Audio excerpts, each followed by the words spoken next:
By no means will the mercury explode through the extreme highs this week. Still, even the 80s and 90s expected can create those life-threatening conditions. News 19's Bowen Kadrovich spoke with a couple of experts who offer some worthwhile reminders. We've had a pretty persistent high-pressure system that's been over the region, so that's allowed for heat to kind of build in from the south. And so we're kind of expecting that to stay over for much of the area. The National Weather Service is predicting temperatures in the high 80s and low 90s. To try and beat the heat, people may want to head to their favorite ice cream shop or take a day at the local pool or beach. With the sun producing high temperatures and harmful rays, it is important to take steps to help protect the health of your body.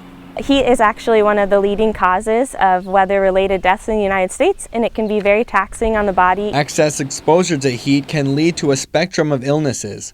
If your body begins to dehydrate, you may start noticing symptoms of heat exhaustion. If you're seeing someone that's diffusely sweating, they might look clammy, they might look very, very pale. It's important to note that they might feel cold to the touch, but really internally they're actually quite warm. Dr. Lundstrom says it is important to act on these symptoms to get out of the heat and hydrate before it leads to a possible life-threatening condition. Our body wants to keep a good constant temperature, a temperature where everything can work properly. And what happens in heat stroke is our body no longer can keep that core temperature, and it can cause kind of everything to not work as it should, which can cause brain damage, heart damage. Dr. Lundstrom also says if you notice someone passed out from dehydration, to get them to an emergency room as soon as possible.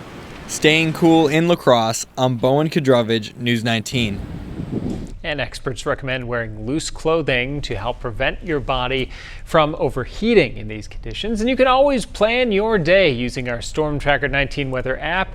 It is free to use on both Apple and Android devices.